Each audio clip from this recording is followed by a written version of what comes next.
It was a peaceful day in the village, but before every dark cloud, there's peace. The king again called for Ezinwa and requested him to prepare his household for the visit of the royals to commence the marriage rites. Ezinwa did not look happy but nodded.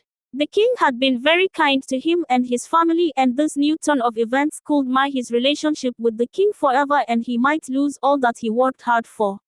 Even his daughters may not have suitors in the future from Ogidi. He went back home very unhappy.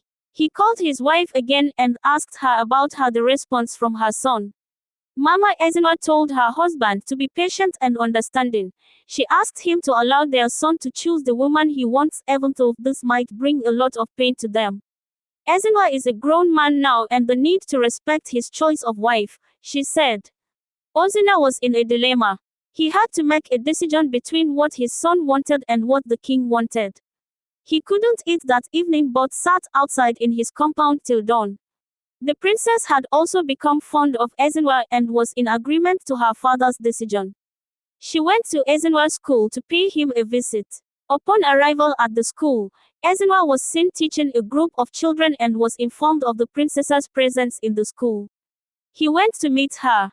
Princess Ifeoma greeted him and asked to speak at a quiet place.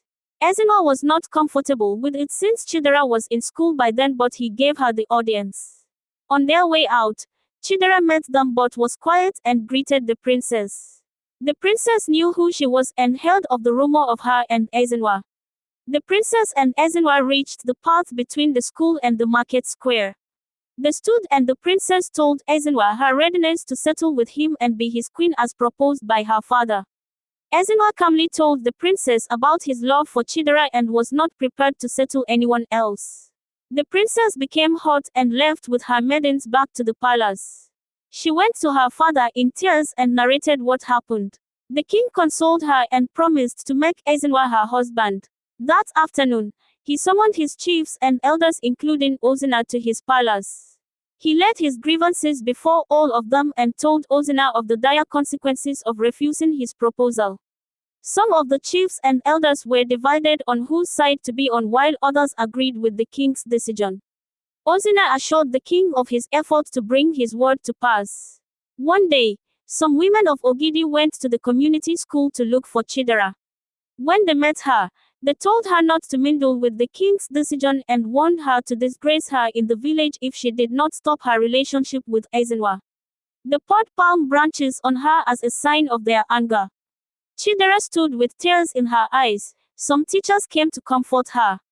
Chidera was coming from her house one day when some palace guards met her at her gate. They told her they needed to search her room. A report was brought to the palace of a missing child in her custody. Chidera was surprised and denied the allegation. They pushed her aside and went to her room to search. They found nothing. The mother of the young girl in question came to Chidera's crying that she releases her daughter since Chidera was the last person to have been seen with the little child at school. Chidera agreed she had an encounter with the little girl but left home after she had brought the child to her parents' compound after school.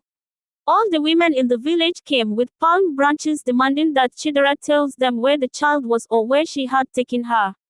Chidera was afraid and kept telling them she did not know the whereabouts of the child. The guards, accompanied by the women, took Chidera to the palace.